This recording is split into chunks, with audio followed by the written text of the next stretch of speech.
Je suis installé sur la commune de Virazeille, près de Marmande, depuis le 2 août 2018. J'ai eu ma première guitare à 11 ans pour mon entrée en 6e. Et rapidement, j'ai été attiré par la fabrication. Déjà, quand j'étais petit, je voulais être inventeur. Je touchais un peu à tout, j'essayais de fabriquer des trucs. J'ai fabriqué ma première guitare à 14 ans.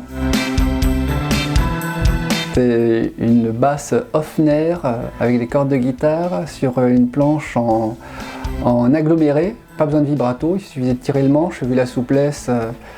Ça faisait les ouin, ouin. Et ensuite, j'étais allé voir des luthiers un peu plus tard, vers l'âge de 16 ans, pour m'enseigner sur ce métier-là. Et plus sérieusement, j'avais constitué un dossier que j'avais envoyé à l'école de Mirecourt, dans les Vosges.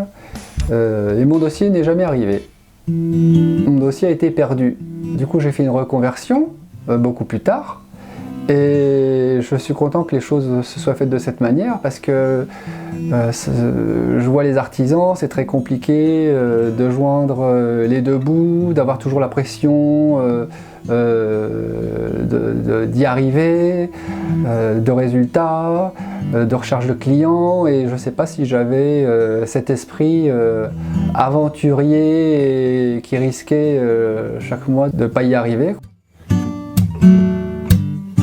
Et donc j'ai fait une reconversion en 2015, après avoir fabriqué 4 guitares, beaucoup plus sérieusement, 4 guitares classiques, corps de nylon donc.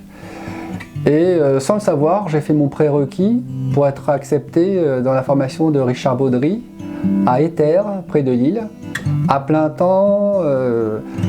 C'est presque physique, hein. On faisait juste 3 choses de nos journées. On mangeait, on dormait et on faisait de la lutherie.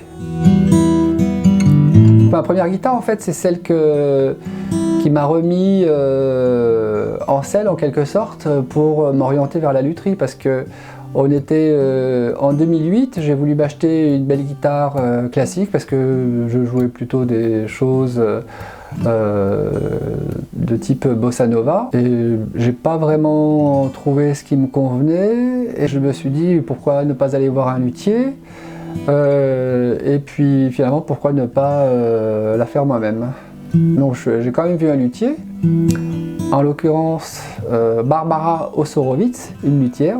Elle m'a reçu pendant une demi-heure et elle m'a dit quel livre acheter, quel outil indispensable pour commencer et où me fournir en bois dans la région. Et avec ça, j'ai commencé, elle m'a suivi pour ma première fabrication, je ne l'ai jamais revue, par l'intermédiaire de mails qu'on s'échangeait.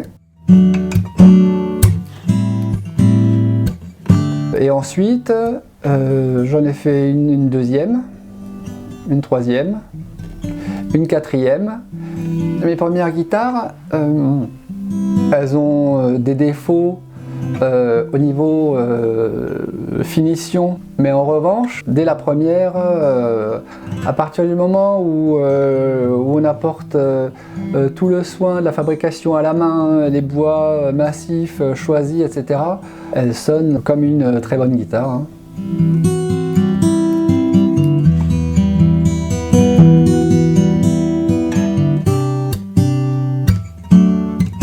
Fond éclisse Bubinga, table épicéa, manche 5 parties, avec une partie en ébène. Il faut compter un mois, environ 150 heures de travail. Je pense que les gens viennent ici parce que je prends le temps de les recevoir. Je fais ce qui me plaît, à la vitesse qui me convient, et puis accessoirement, ils sont satisfaits de mon travail. En plus, maintenant, il y a une machine à café.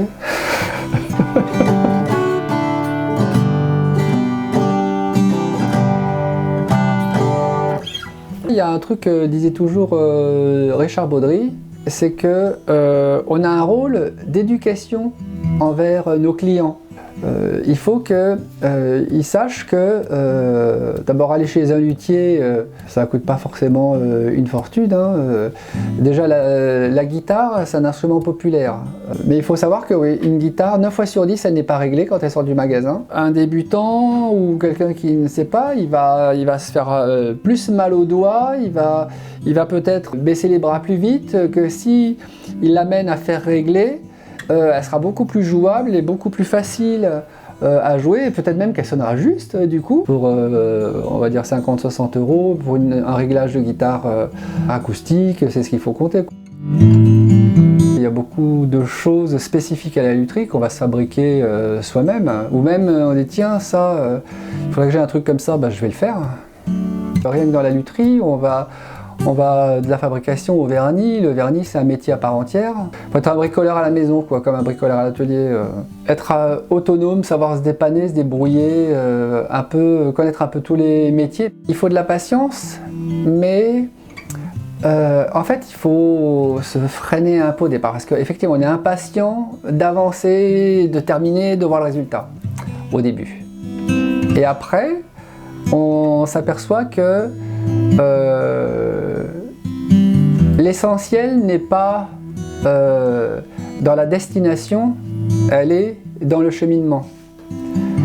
Et le fait de prendre son temps, entre guillemets, à chaque étape, ça permet de toutes les soigner comme si c'était la dernière.